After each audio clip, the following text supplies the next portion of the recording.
Hello, I'm Dan Brumstead with Environmental Testing Lab. We're on site today to explain how we perform septic system inspections. Septic systems are a major part of the infrastructure of a home, and as such we try to do as thorough a job as we can when inspecting them. Septic systems don't differ a lot in the types, but they do differ quite a bit in what you find out on the site, the way systems are installed.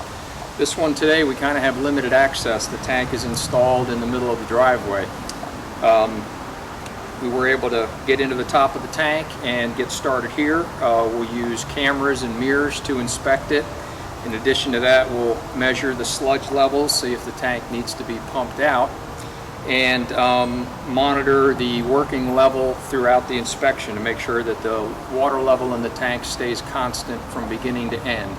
We try to run a day's worth of water into the tank during the inspection, and that is all figured on how many bedrooms are in the home.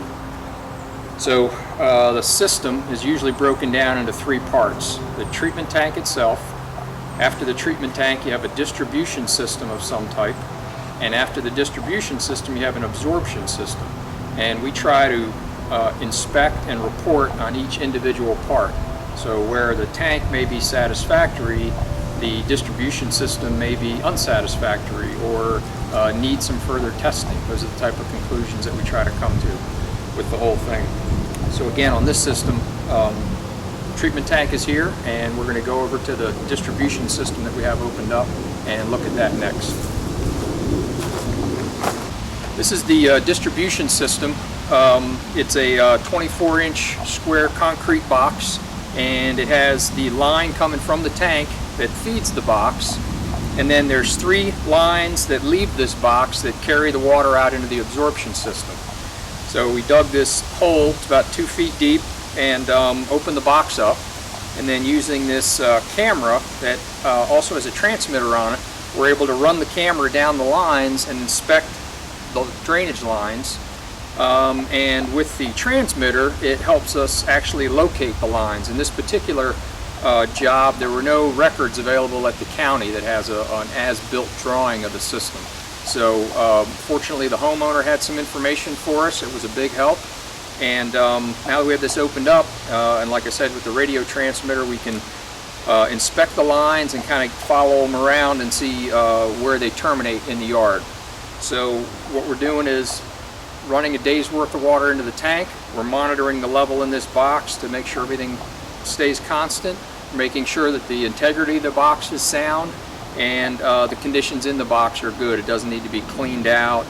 It's level, all the lines are getting the same amount of water, etc. So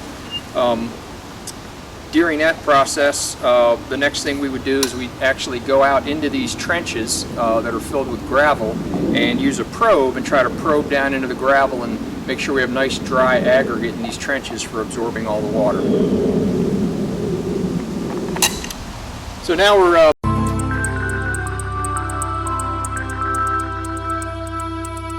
Hello, I'm Dan Brumstead with Environmental Testing Lab. We're on site today to explain how we perform septic system inspections. Septic systems are a major part of the infrastructure of a home, and as such, we try to do as thorough a job as we can when inspecting them. Septic systems don't differ a lot in the types, but they do differ quite a bit